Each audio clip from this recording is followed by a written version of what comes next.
شروع کرتی ہوں اللہ تعالیٰ کے نام سے جو بڑا مہربان اور نہایت رحم کرنے والا ہے۔ سامعین حضرات، پیش کر رہی ہوں در یتیم کا وہ باب جس کا عنوان ہے فتح مکہ۔ ہجرت نبوی کے 8ویں سال کا واقعہ ہے کہ حضور مسجد میں تشریف رکھتے تھے۔ اتنے میں ایک شخص انتہائی درد انگیز لہجے میں فریاد کرنے لگا، اے خدا، میں محمد کو وہ عہد یاد دلاتا ہوں جو ہماری اور ان کے قدیم قبیلے میں ہوا ہے۔ اے خدا کے رسول، ہماری مدد کر اور خدا کے بندوں کو بلا۔ حضور نے استفسار حال فرمایا تو معلوم ہوا کہ قریش کے ایما بلکہ ان کی مدد سے بنو بکر نے بنو خزاعہ کا حدود حرم میں خون بہایا اور معاہدہ شکنی کی۔ صلح حدیبیہ کے شرائط کی بنیاد پر بنو خزاعہ اور مسلمان ایک دوسرے کے حلیف ہو گئے تھے۔ یہی مسلمانوں کے حلیف خزاعہ بھیڑ بکری کی طرح حدود حرم میں ذبح کر دیے گئے۔ عمرو بن سالم اپنے قبیلے کی طرف سے فریاد لے کر بارگاہ رسالت میں حاضر ہوئے تھے۔ اس سلسلے میں تمام واقعات اور مکمل تفصیل سن کر حضور بہت زیادہ متاثر ہوئے اور قریش کے پاس 3 شرطیں لے کر قاصد روانہ فرمایا۔ پہلی شرط یہ تھی کہ خزاعہ کے مقتولوں کا خون بہا دیا جائے۔ دوسری شرط یہ تھی کہ قریش بنو بکر کی حمایت سے ہاتھ اٹھا لیں، اور آخری شرط یہ تھی عام اعلان کر دیا جائے کہ حدیبیہ میں جو معاہدہ ہوا تھا وہ ٹوٹ گیا۔ قریش کے نمائندے نے قاصد رسول سے کہا کہ پہلی 2 شرطیں ہمیں قبول نہیں، البتہ تیسری شرط منظور ہے۔ جب قاصد مدینہ واپس چلا گیا تو قریش کو اپنی غلطی کا احساس ہوا کہ ہم نے جواب دینے میں عجلت اور شدت سے کام لیا۔ ابو سفیان کو انہوں نے مدینہ بھیجا اور ابو سفیان نے حدیبیہ کے صلح نامہ کی تجدید کی کوشش بھی کی، مگر اب معاملہ صلح اور تجدید صلح کی حد سے گزر چکا تھا۔ کفار قریش کی مسلسل بدعہدیاں، سازشیں اور اسلام دشمنی کسی مصالحت اور سمجھوتے کی مستحق نہ تھی۔ ابو سفیان کی سفارت ناکام رہی، تاریخ اپنے ورق الٹ چکی تھی، سچائی کامیابی کے افق سے جھانک رہی تھی اور باطل کو آپ ہی آپ ٹھنڈے پسینے آ رہے تھے۔ حضور نے مکہ کی طرف کوچ کا اعلان عام فرما دیا۔ چند دن میں کوچ کی تیاریاں مکمل ہو گئی، یہاں تک کہ رمضان کی 10 تاریخ یعنی 8 ہجری کو حضور 10,000 فدائی اور عقیدت مند صحابہ کو ساتھ لے کر مدینہ منورہ سے مکہ مکرمہ کی طرف روانہ ہو گئے۔ منزلوں پر منزلیں طے کرتا ہوا یہ مقدس لشکر مکہ کی حدود میں داخل ہوا۔ حضور نے حضرت عباس کو حکم دیا کہ جاؤ، ابو سفیان کو قلعہ کو پر لے جا کر کھڑا کر دو تاکہ وہ اپنی آنکھ سے اللہ کی فوج کے جلال و سطوت کا مشاہدہ کر لیں۔ سب سے پہلے قبائل عرب کی فوجوں نے پیش قدمی کی۔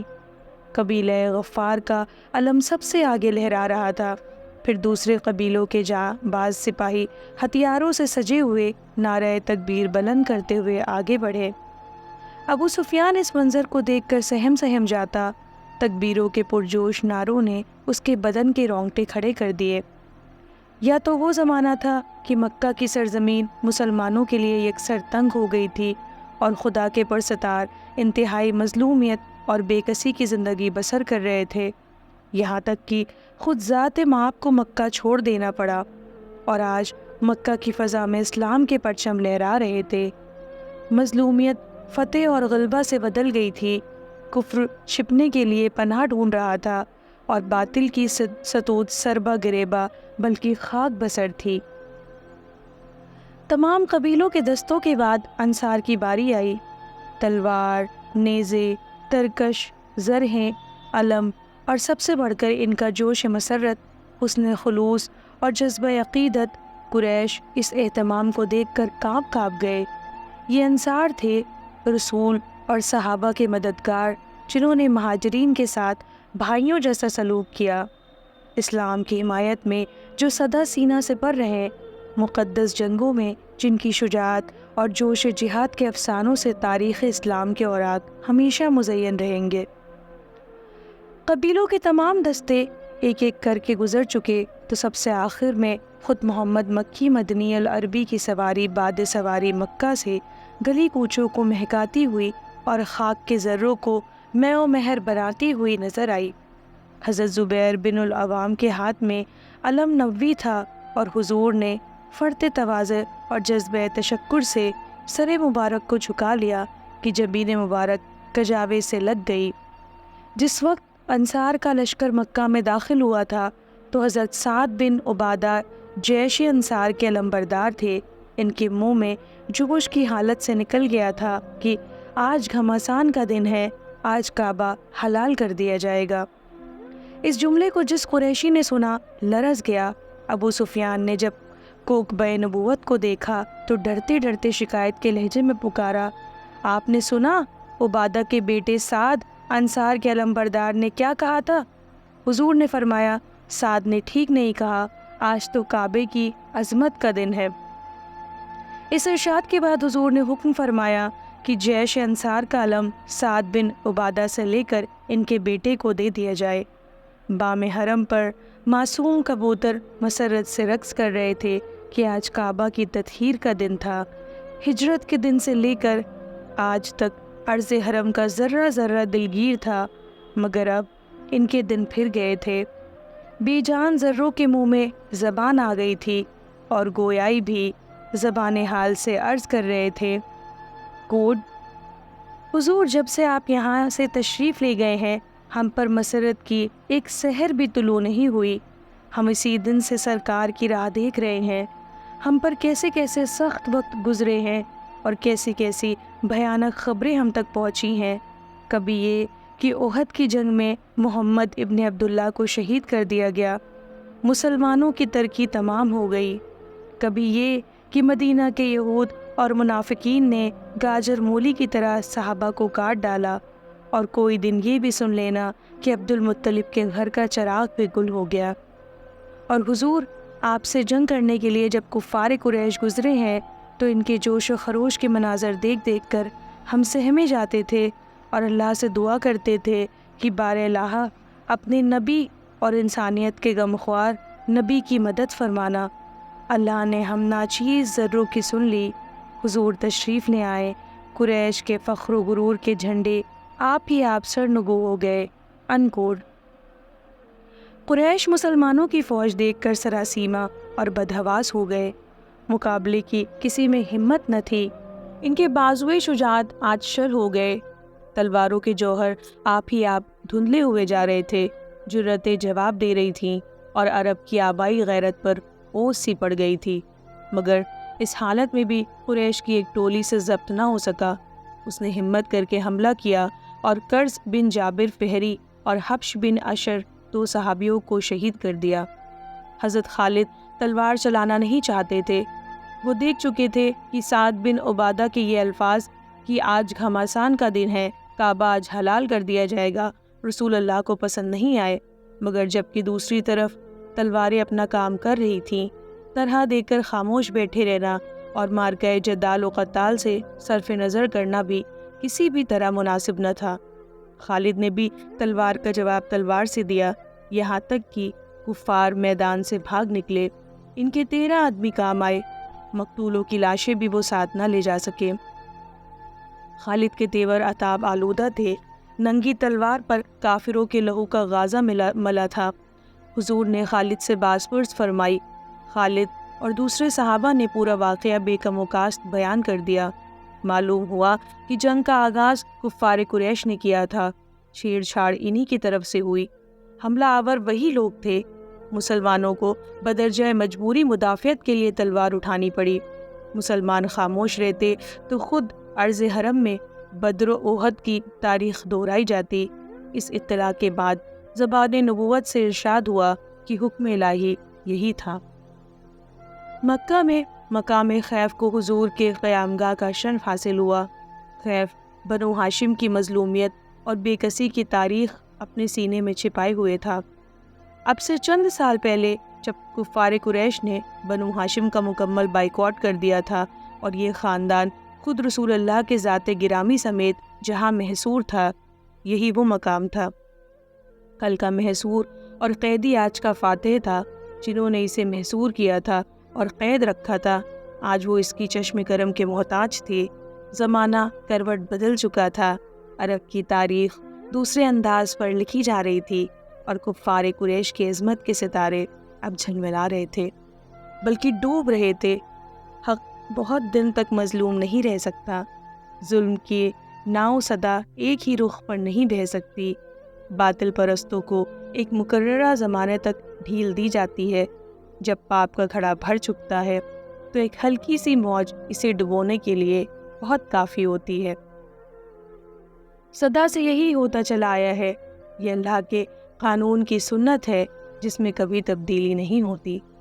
رسول اللہ خانہ کعبہ میں تشریف لائے، حرم کے در و دیوار نے خوش آمدید کہا، سلام اے طائف و مکہ کے مظلوم نبی، سلام، درود اے احد کے زخمی، درود، بھوکا رہ کر اوروں کو کھلانے والے سخی، اہلاً و سہلاً، خندق کے مقدس مزدور، خوش آمدید، انسانیت کے سب سے بڑے غمخوار، صلاۃ والسلام، بے کسی کی حالت میں مکہ سے ہجرت کرنے والے مسافر، آداب پرنش، وہ کعبہ جس کی بنیادیں سیدنا ابراہیم اور حضرت اسماعیل علیہ السلام کے مقدس ہاتھوں نے اٹھائی تھی، اور جو صرف خدائے واحد و یکتا کی پرستش اور عبادت کے لیے مخصوص تھا، نادان اور جاہل قریش نے اسے بت خانہ بنا رکھا تھا۔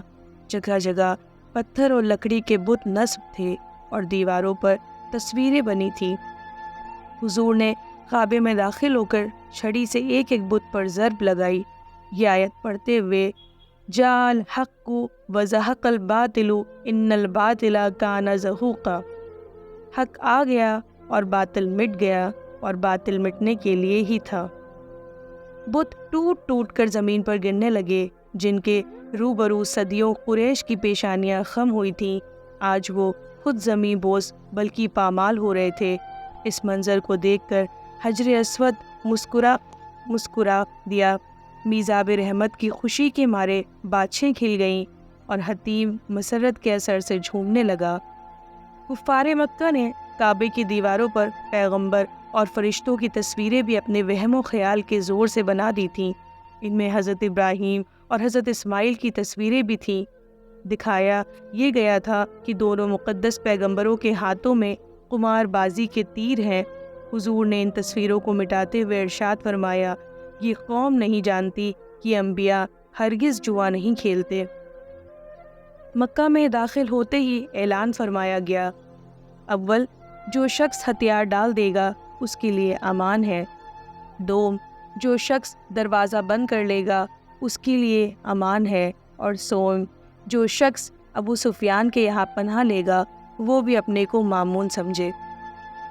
کفار قریش رسول اللہ کے سامنے آئے، شرماتے ہوئے، سہمے ہوئے، ڈرے ہوئے، دل اندر سے کہہ رہے تھے کہ آج جان کی خیر نہیں، ہمارے ایک ایک ظلم کا بدلہ لیا جائے گا، ایک ایک شہید مسلمان کے خون کے قصاص کا آج دن ہے، ہمیں اپنی کرتوتوں کی سزا بھگتنی ہی پڑے گی۔ ابو جندل کی پیٹھ سے لے کر بلال حبشی کے سینے تک کتنے جسم ہیں جن کو ہم نے نہیں چھیدا، نہیں تپایا اور انہیں داغا۔ ہمارے ہی ظلم و ستم کے سبب محمد ابن عبداللہ کو گھر سے بے گھر ہونا پڑا، اور پھر جب وہ مدینے میں پہنچ گئے تو وہاں بھی ہم نے انہیں چین سے کسی دن بیٹھنے نہ دیا۔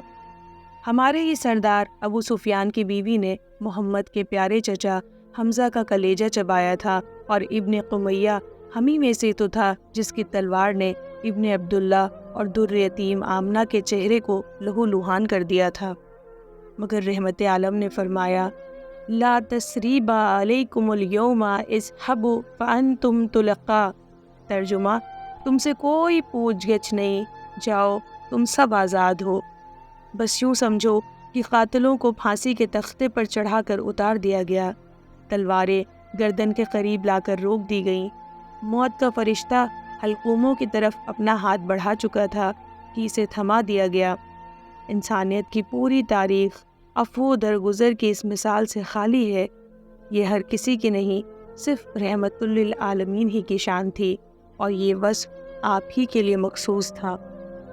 سلام اس پر کہ جس نے خوں کے پیاسوں کو ہوائیں دیں، سلام اس پر کہ جس نے گالیاں سن کر دعائیں دی، سلام اس پر کہ دشمن کو حیات جاوداں دے دی، سلام اس پر ابو سفیاں کو جس نے اما دے دی، سلام اس پر کہ اسرار محبت جس نے سمجھائے، سلام اس پر کہ جس نے زخم کھا کر پھول برسائے، سلام اس پر کہ جس کے گھر میں چاندی تھی نہ سونا تھا، سلام اس پر کہ ٹوٹا بوریا جس کا بچھونا تھا، درود اس پر کہ جس کا نام تزکی دل و جان ہے، درود اس پر کہ جس کے خلق کی تفسیر قرآن ہے۔ ایک مدت کے بعد صفا کی قسمت جاگی تھی کہ سرور کائنات وہاں تشریف لائے تھے۔ برزمین کی نشانے کفے پائے تو بود، صالحہ سجدے صاحب نظرہ خواہد بود۔ صفا میں ایک اونچی جگہ پر حضور تشریف فرما ہوئے اور کافروں سے اسلام کے لیے بیعت لینی شروع کی۔ قبول اسلام اور شرف بیعت کا یہ سلسلہ بہت دیر تک جاری رہا۔ ناپاک آج پاک کیے جا رہے تھے، دلوں کی سیاہی ایمان کے آب حیات سے دھل رہی تھی، کردار اور سیرتیں بدل رہی تھیں، جاہلیت کا غرور اور حسب کا افتخار آج مٹ رہا تھا۔ بیعت کے شرف اور قبول حق کی سعادت میں عورتیں بھی برابر شریک تھیں۔